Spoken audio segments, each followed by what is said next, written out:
Olá a todos, paz do Senhor Jesus. Eu quero trazer aqui uma palavra da parte de Deus que se encontra na carta aos Hebreus, no capítulo 10, versículo 24, 25, 26, que diz assim: e consideremo-nos uns aos outros para nos estimularmos à caridade e às boas obras, não deixando a nossa congregação, como é costume de alguns, antes admoestando-nos uns aos outros, e tanto mais quanto vedes que se vai aproximando aquele dia.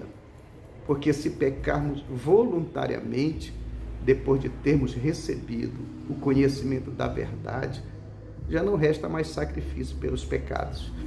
Então, o que é que a palavra está dizendo, o autor dos Hebreus, sobre a exortação de perseverar na fé, especialmente com relação a congregar. A igreja do Senhor, ela foi estabelecida pelo Senhor para que haja uma koinonia, uma comunhão entre os servos de Deus, entre o povo de Deus.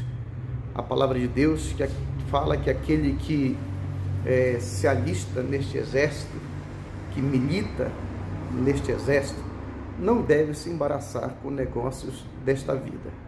Nós estamos vivendo um tempo em que muitos servos do Senhor estão se deixando embaraçar por coisas banais e trocando a casa do Senhor por outro tipo de entretenimento, de divertimento, estão deixando a congregação. E o autor aos Hebreus diz que a gente tem que considerar uns aos outros para nos estimularmos à caridade e às boas obras. E como é que nós vamos considerar uns aos outros? Considerando a igreja como o corpo de Cristo, o qual ela realmente é, o corpo místico do Senhor Jesus Cristo, onde o povo de Deus se reúne para agradecer a Deus, para louvar a Deus pela sua salvação que Ele concedeu a nós, pela proteção que Ele tem nos dado e pelas bênçãos que Ele tem derramado sobre as nossas vidas. Nós vivemos um tempo que existem muitas igrejas, todo tipo de doutrinas, todo tipo de ensinos, alguns ensinando inclusive ao povo de Deus a se prostituir. O que é a prostituição espiritual? É deixar a Deus pelas vaidades, pelo mundo, por tudo que tira a verdadeira santidade bíblica das nossas vidas. Mas aqui diz também, não deixando a nossa congregação.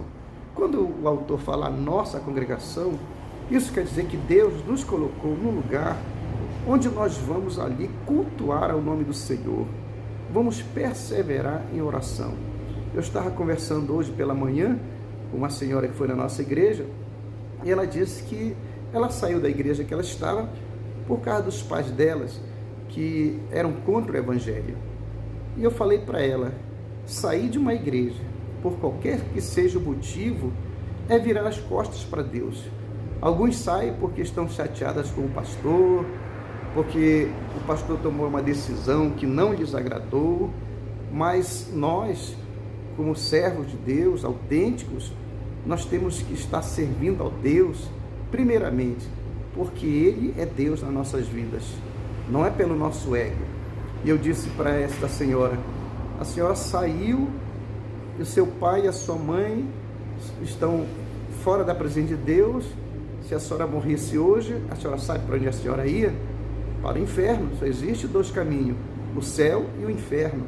Então, quando a senhora deixou de congregar, a senhora virou as costas para Deus, mas é hora da senhora voltar. E ela me falou que estava desviada, estava fumando, estava pedindo esmola, que ela foi pedir uma esmola na igreja hoje, e nós pregamos para ela o evangelho, ela se reconciliou com Deus, porque quando nós nos afastamos da nossa congregação, do lugar onde Deus nos colocou, e trocamos a nossa igreja por qualquer outro tipo de coisas que tiram a nossa atenção e nos embaraçam, nós não estamos militando a boa milícia, nós não estamos servindo ao Deus que nos chamou como deveríamos servir. E a Bíblia diz que nós devemos admoestar uns aos outros e tanto mais quanto vedes que se vai aproximando aquele dia. E esse dia tem chegado. Os dias são maus e nós precisamos nos fortalecer cada vez mais na fé, estar sempre nos cultos adorando a Deus, não deixando de participar das escolas bíblicas dominicais, dos cultos de ensino, das vigílias e de todas as atividades que a nossa congregação exige que façamos. Porque se nós fizermos o contrário disso, nós estamos pecando contra Deus. Veja só o que diz o versículo 26. Porque se pecarmos voluntariamente, depois de termos recebido o conhecimento da verdade, já não resta mais sacrifício pelos pecados. Então, se fazer parte da igreja do Senhor, é fazer parte também das aflições, é fazer parte dos sofrimentos, é fazer parte das lutas que nós vamos ter dia após dia, mês após mês, ano após ano. Por que que muitos não recebem as bênçãos que Deus tem para derramar sobre as suas vidas? É porque se embaraçam, é porque são crentes melindrosos, que por qualquer coisa deixa o pastor na mão, deixa a igreja na mão, sai das suas posições, enquanto Deus está pronto para entregar uma vitória, uma bênção, e vê que aquela vida ainda não foi transformada no seu coração. É um coração amargurado, é um coração melindroso, é um coração contencioso, faccioso, que não se deixa admoestar. Isso é pecado. Além de ser um embaraço para recebimento das bênçãos, é um pecado que é agravante quando nós vamos orar ao Senhor. E Deus, Ele quer abençoar o seu povo. Deus quer abençoar a sua igreja. Eu quero ler aqui uma passagem, um texto bíblico, o texto de um estudo bíblico. Só um minutinho que já volto. E esse texto, ele fala assim: a alegria de ser membro do céu. A ressurreição de Jesus restituiu a alegria no coração da igreja. João 16, 22 registra: então vos alegrareis, e a vossa alegria ninguém vô-la tirará. A alegria dos salvos, mesmo em meio a sofrimento e perseguições, decepções, frustrações, a alegria dos salvos é uma experiência real, independente dos motivos, das adversidades que nós enfrentamos. A alegria de ser membro do céu, a absolvição da nossa culpa, a presença do Pai, o poder para vencer a força do pecado e a certeza de que os nomes daquele que compõe a igreja estão escritos no hall de membros da igreja e do céu.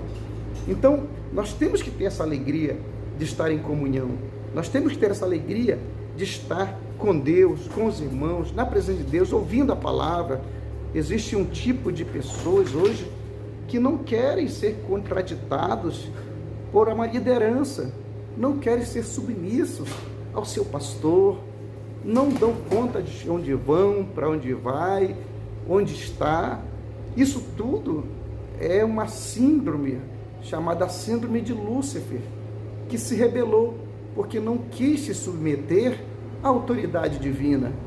E com a sua rebelião, ele arrastou muitos. E ainda hoje essa síndrome tem graçado no meio do povo de Deus, onde pessoas se levantam contra a autoridade, contra a doutrina, contra os bons costumes da igreja e levam muitos após si. Mas que nós possamos ser sábios, porque o diabo, nosso adversário, ele anda em derredor, procurando uma alma que possa tragar. A nossa submissão à liderança que Deus nos colocou, seja a autoridade eclesiástica, seja a autoridade governamental, ela é aprovada por Deus, mas a nossa rebelião às autoridades, ela é desaprovada por Deus. Isso pode redundar em provações para as nossas vidas, porque quem resiste à autoridade, diz a palavra de Deus, resiste a Deus e não ao homem.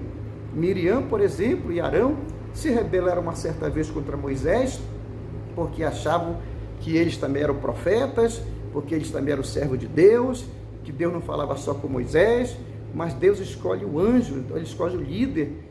E o que aconteceu? Deus chamou os três à frente da tenda da congregação e disse: por que falaste assim contra o meu servo Moisés?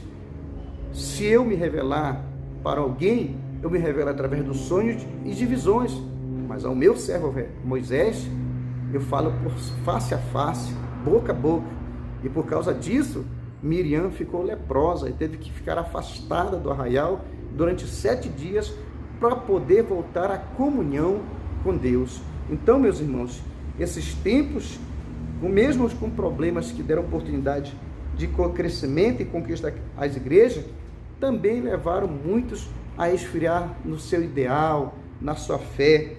Deus valoriza muito a relação de amor, né? De paixão para com Ele, para com a casa dele, para com os irmãos. Então nós temos que ser perseverantes. Olha só o que diz aqui este estudo: o abandono do primeiro amor ao Senhor Jesus destruiu a beleza de uma igreja, de uma cidade, de toda uma região. Isso aqui está mencionando sobre a igreja de Éfeso, quando ela esfriou, os crentes esfriaram na fé. Diz assim: seu candeeiro foi removido do seu lugar por séculos. A vila muçulmana mais próxima do antigo lugar da cidade não conta com um único crente em sua insignificante população. Seu templo é uma massa de ruínas disformes, seu porto é uma poça tomada pelos juncos, as galinhas abundam em meio aos charcos estagnados e pestilentos, e a malária e o esquecimento reinam supremo sobre aquele lugar onde uma antiga civilização resplandeceu em meio à cena das mais grosseiras superstições e de pecados mais degradantes. Foi assim que aconteceu com a igreja de Éfeso, quando Deus disse assim: contra você, porém, tenho visto, você abandonou o seu primeiro amor. Lembre-se de onde caiu, arrependa-se e pratique as obras que praticava no princípio. Se não se arrepender, virei a você e tirarei o seu candelabro do seu lugar. E aconteceu, porque não houve arrependimento. Deus tira o candelabro, a luz, o brilho do Espírito Santo, a sua presença. Quando Saul se rebelou contra as decisões de Deus, o Espírito Santo saiu da vida de Saul e ele nem o soube. Quando ele percebeu, o Espírito Santo já estava na vida de Davi. Então, neste dia, ouça essa palavra. Você que é crente, você que é pastor, você que é servo, você que é obreiro, você que não tem cargo na igreja, não deixe de congregar. Sejam um crente autêntico, que não se deixe mover pelas conversas, pelas picuinhas, pelas rebeliões de outros. Seja firme. A tua palavra de Deus assim: na vossa perseverança ganhareis as vossas almas. Cultue a Deus, se una com seu pastor, se una com os irmãos. Não deixe que o diabo semeie na sua mente o sofisma, porque o diabo ele não pode convencer ninguém, mas ele lança sofisma na mente, influenciando para o mal, influenciando para a divisão, para a rebelião. Então a palavra de Deus para nós hoje é: não deixai-vos de congregar, como é costume de alguns. E esses alguns, infelizmente, deixaram de ir à igreja do Senhor e não conseguem mais voltar. Mas você que está ouvindo esta palavra, ainda há tempo. Volte para a posição. Volte para o lugar onde Deus te colocou. E lá que Deus vai te abençoar. Que Deus te abençoe em nome do Senhor Jesus Cristo. Amém.